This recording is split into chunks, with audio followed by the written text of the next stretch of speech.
Welcome back to Veterans Forum, a program by veterans, about veterans, for veterans and their families. I'm your co-host, Bob West, with Ray Chattery and Jerry Devlin. Our goal is to provide you and your family with important information about legislation, benefits, support, and programs by interviewing leaders in our community. Jerry, who do we have with us tonight? We're really unusually honored tonight, Bob. We've had a large number of very distinguished guests, but tonight we have a guest who not only is distinguished, but is uniquely Bowie, who's a lifelong resident of this town, graduate of Bowie High School, and Lieutenant Colonel Megan Bogley, and she served 22 years in the United States Army in a number of capacities and comes from an outstanding military family.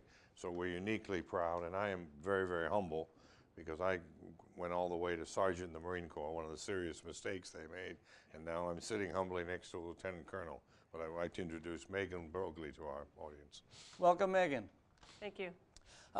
Let's get started because, our whole goal, of course, in our organizations is to improve membership, get new members, and particularly female veterans. So tell us, what it is that made you want to join a veterans organization here in Bowie? So I grew up a military brat, and I've always been around a military community and whatnot. And I like the camaraderie that extends through the different veterans organizations. It makes you really feel like family. It really does. And the veterans organizations actually do a lot of great things for the community and for the veterans as well. And I think it's a great opportunity. Well, and you have a family too, so there's a lot of family programs that the VFW provides, as well as some other service organizations. And we're glad that you're a member, and we're going to get you involved in a lot of those sorts of things. Yes. And one of the things that will be coming up, of course, is our programs that have to do with essay contests for children, and you're the co-chairman with Harlan. So would you like to tell us a little bit about those essay contests? So we have the Patriot Pen essay contest, and we have also the Voice of Democracy. They're very great opportunities. It really lets the kids display their, what's the word I'm trying to think of, their citizenship, and what each year there's different topics that the VFW actually puts on, that the kids actually write essays, and then they actually compete, and they can actually be awarded money for college and everything. And I think it's really great because it also helps the kids actually think about, what does it mean to be an American, or what does it actually mean to really support our country and whatnot. And they look through the lens of actually possibly even interviewing people that have actually served before. I think it's really great because it reminds kids, that it's not always just about me. It's about our country and the foundations of what we believe and how we've evolved and how we've come about. I think it's great. As a woman veteran, how do you see the military changing now that there's far more women in the military than there were even 30 or 40 years ago? Well, I'll tell you, I joined the military 22 years ago, and it's still true to this day that at least how I always felt is that I always had to work a little bit harder to compete with the men and whatnot. But it's nice that we've had more women join the military. I think we're recognized more, if you will, and that we actually support one another. Not just women, but we actually work better with one another, the men and the women. But we also support one another on the women's side and help them grow and evolve and enhance our careers and whatnot, so that we're not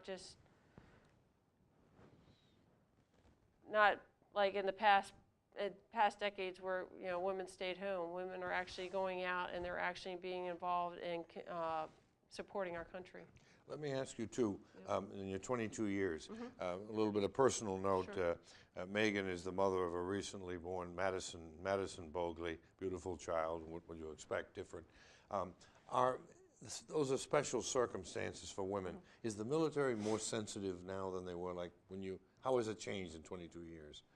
Things like that. Oh, I think absolutely. In fact, the Secretary of Defense, he actually had changed the whole system for women once they give birth.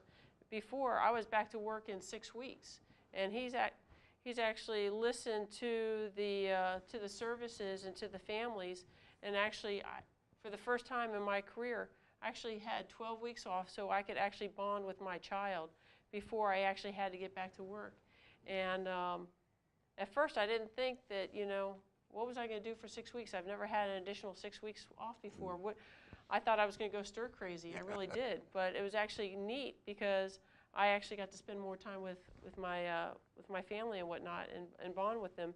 So from that aspect, I think the military has really reviewed over the last well over 20 years and has been more supportive to families. I mean, I can't speak to previous generations, but I know I was a military dependent, and it appeared that when my dad retired, we became second, third class citizens.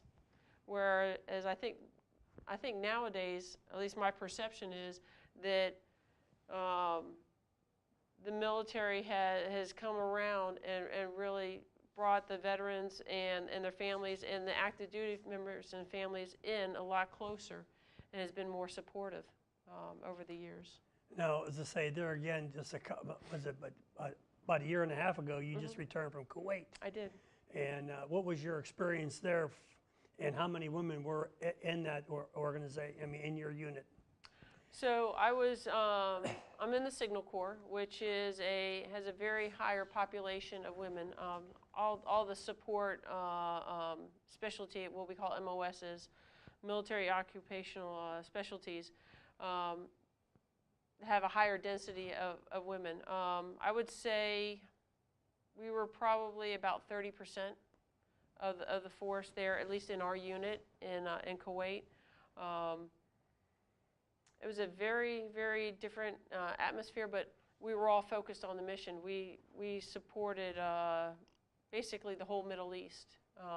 Where all the Army units were, as well as also supporting other services as well, supporting the Air Force and the Marines. Was it difficult in an Islamic country as a woman? Did you find any special problems? So, funny story. Is actually not when I was stationed in Kuwait, but actually visiting the Middle East. Ramadan had just passed, and we were on a tour visiting Kuwait, Qatar, UAE, Bahrain, and whatnot. And having short hair and being a woman, I went into a women's bathroom. Well, I was also wearing shorts at the time because it was over 140 degrees there. That would certainly encourage that. Absolutely, in Qatar. And these ladies of Middle Eastern descent were yelling at me in the bathroom, and they were very upset that I was in the bathroom. I don't know if they thought maybe I was a guy because I had very short hair, or they were upset because I was actually wearing shorts. Ramadan had just passed, so I didn't think that there was actually any issue with that culturally. I actually came walking out of the bathroom, and my colonel and my sergeant major were standing there, and they were asking me what the ruckus was all about. And I just had to tell them that I think they're jealous that I was actually able to wear short hair and wear shorts, because I was obviously cooler. But they were in their full garb and whatnot, and it was definitely a different perspective as to, I guess, the appropriateness of attire as you're traveling through these Middle Eastern countries. Very interesting. Of course, once we got on the plane and we were actually headed to Bahrain, the ladies all went to the back of the airplane into the bathroom, took their garb off, and let's just say I was very well better dressed than they were as they were exiting the bathroom. But yeah, it was. I got an earful. I didn't understand anything that they said. But it wasn't good. But it wasn't good. Definitely not so. also, we were in Bahrain, and we were at a hotel, and we were listening to a band, and there were two Saudi gentlemen that were actually sitting behind us. And I had a staff sergeant that worked for me, and he was a smoker, so he moved to the table behind us and was smoking. And the two Saudis actually asked him if I was his wife. And he said, "No, that is my boss." And they could not comprehend how a woman could actually be a boss of a man. That just completely just went right straight over their head. They must not have been married. Absolutely, that's right. absolutely not. I've been So- bossed by women all my life. So it's an absolutely different culture over there. It really is. Are the women, are they starting to drive over there now, or they still can't drive? Saudi, you can't drive. So. Yeah, Saudi you can't. I had seen news stories and whatnot that they have been driving. I spent most of my time in Kuwait. I don't think I ever saw a woman drive in Kuwait. Now, interesting about Kuwaitis, they're very rich, and they actually have what they call TCNs, third country nationals, who actually come in and actually do, I guess what they consider the lesser work for them. So it could be their waste disposal, it could be cooks, it could be any kind of care, anything that is below them is all done by folks that have come in from all these what they call third countries, whether it be India, Pakistan, so the Indonesian countries, anything basically below their standard of living. It's very quite Ethiopians, very quite interesting. So when we were over there, we were always on our guard because you never knew, you know, who was necessarily friendly or who was, you know, who wasn't. Very, very interesting. Were you able to go downtown in Kuwait while you were there? So we did. It's very, very commercialized. Very interesting. One time I think we ate at a Texas Roadhouse. Another time we ate, I think, at a Chili's or an Olive Garden. Or it was just, I was actually very surprised. As much as some of these countries can't stand Americans, how westernized it really is. It's very, very interesting. Because in the green zone, for example, in Iraq, they basically were locked on the compound and really couldn't freely go out and move about. In Vietnam, since I was 13 miles outside of Saigon, a day off was very easy. You just got on the bus and you went down to Saigon. So I was just kind of wondering. I guess it's being outside of Iraq probably. Yes, absolutely. That gave you a little bit more freedom. Absolutely, and then they also had several different programs, like through the chaplains and whatnot. So you actually got to see the cultural side of Kuwait as well, and learning about their history, which was very interesting. Is it still multinational forces there? Did you work with other forces other than U.S.? So there are. We didn't work with too many, at least on the base that I was at and everything, but yes. When I was stationed in Germany, because there was the British zone and the French zone at the time, we had some interaction with the British and the French. We would go to their officers' club and have a dining out and those sorts of things. So you didn't have that. No, type we of didn't have that experience. No. But in Afghanistan, I'm sure they did, but that was really more so in the multinational arena. Now, were the female military, were they restricted on what did you have to have a cover over your head like in other words, did you have to follow the same rules that their local women did? So not in Kuwait, but if I had gone to Saudi, I would have had to. I was actually kind of surprised in Bahrain. I didn't have to. Qatar, maybe I should have from that experience. But It depends on the country that you actually travel around to and what their Well, local laws are. That's the issue now in Israel, where they have these beaches where the Arab women wear swimming what are called burkinis. They swim in a burqa. But I thought that The Israeli women swim generally in two-piece. I thought that there was some sort of maybe one of the operations where they said these are military women, they follow military rules. They will not wear headscarves. I thought that was in Saudi, where there was a big problem about, that, the American women will dress as American women, not, they're not Saudis and they don't have to follow the rules. Now, I do remember hearing something about that many, many years ago, but and my understanding is that they still have to, because they're following dangerous. It's dangerous not to. Isn't it called Sharia law? I think it is. There.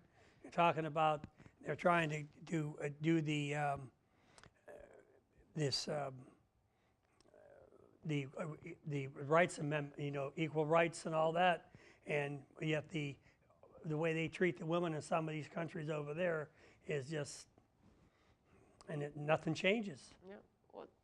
Well, I think in many countries, a lot of Americans don't. There are degrees of Islam, and there are people who live in a very, very westernized kind of way. Well, it's like Saudi or in Iraq. Saddam Hussein was very secular, and in fact, his vice president Tariq Aziz, he was a Christian. He was a Chaldean Christian. So Islam is not like Catholicism, where you have a teaching authority at the top.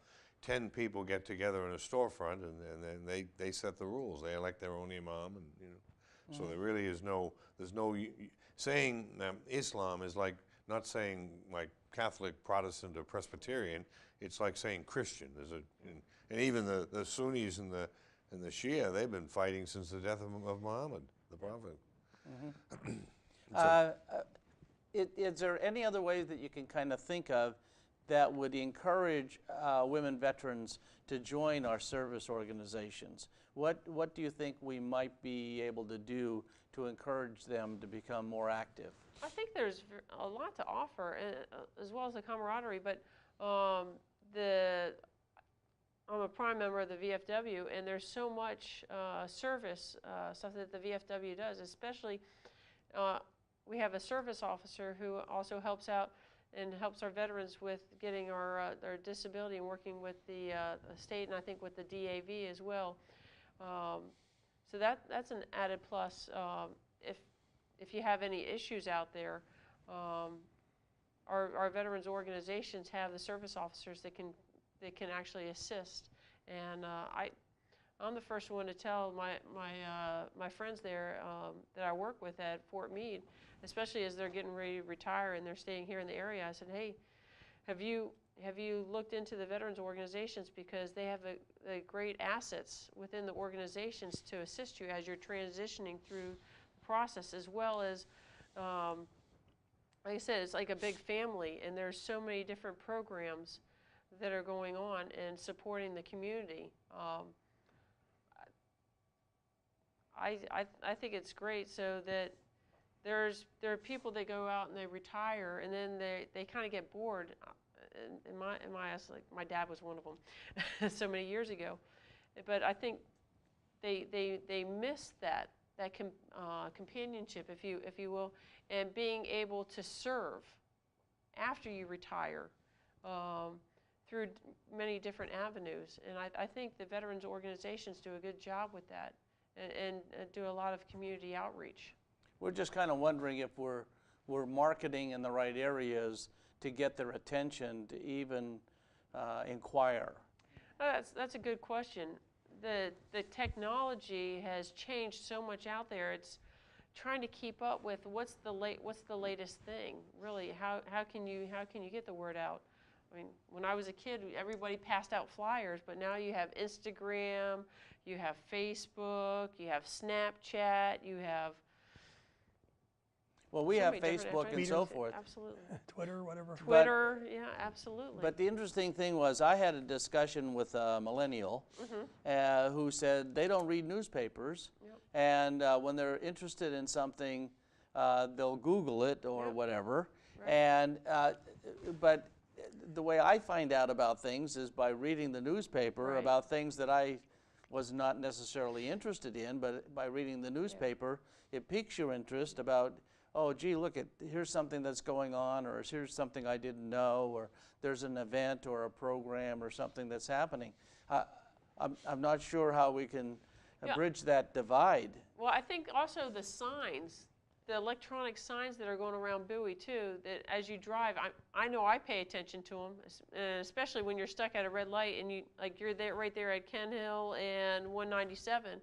I'm looking at it, it's like, wow, you know, there's a summer concert series going on Sundays, or where's the 4th of July fireworks going to be if we ever get to have that again,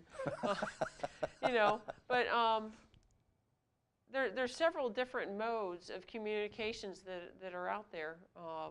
And that's why we're going ahead with an electronic sign. And we're going to have an electronic sign out in front of the DAV. At the DAV. Yeah. And hopefully that'll be up by Veterans Day, and what we're trying to do with Bowie State, because there are veterans there, I think that's awesome. and so the whole idea is to find out what their needs might be, because that's a whole student body of people who have served, as well as some who are going into ROTC. Yeah. So I mean that may be another funnel for us. And I think it's also the outreach that we do, I would consider it an outreach, but doing the Memorial Day parades and doing the other type of functions with the community gets the name out there so people recognize that we actually have these veteran organizations that are out there that they can reach out to as well. One thing I can say is the American Legion of State of Maryland has a female commander this year. Next year, there'll be a female commander. Well, that is the way the process is working. She's senior vice. Betty Brown will go in as commander of the Disabled American Veterans. She'll only be the second female commander in the history. And also, we will have a female state commandant for the Marine Corps League, and she'll be the first. And then, of course, next year, all goes well, you'll be the commander for the Bowie Memorial Post State 065 as senior vice. And as I say, there again, one thing we want to break down is the DAV here, we have a bar, but we don't sit around at the bar and tell old war stories and such. There are just as many women sitting at the bar as there are men. And it is a meeting place for veterans to come have a refreshment, and we do our service there every Tuesday from 7 to 9. There are service officers there to take care of you, and we never turn anybody away. And the Marine Corps League and the VFW also meet at the DAV, so we have an influx of 3 of the 4 veterans organizations. And of course, the American Legion over on Old 197, they have a ladies auxiliary, and there are a lot of female veterans there. So like I said, to break down that all-male good old boy network, it just is, in Bowie, it doesn't exist. If you're watching this in our audience, Ray Chattery has just exposed the DAV. He has said publicly that half the people at the bar are women. A great many wives are watching this now, and their husbands' visits to the DAV will be considered in a somewhat different light. They can come on out too. No. Yeah, that's right. Well, no, We'd like to have them. Absolutely. But a lot of them are the wives. Yes. Yeah, sure. That's how they're That's there. what I'm saying. They are the Wives wives, and widows, both they're wives and auxiliary. And another thing now, for the VFW, we don't have an auxiliary anymore for the VFW. But for the DAV, men, it's not a ladies auxiliary anymore. It's the DAV auxiliary where Jerry is a member, and you can be a member. And as I say, men, so if the female member is a veteran, the male could be a member of the auxiliary, which we have several. And that's a good calling card. Yeah, I think I might be a couple years out. Maybe one.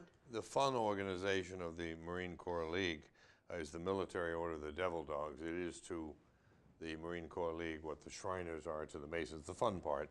But the National Devil Dog of the Year was Evie Remines, whom Ray just mentioned is going to be state commandant presumably next year. She was picked as the outstanding devil dog in the United States. Right. Wow, that's awesome. Right.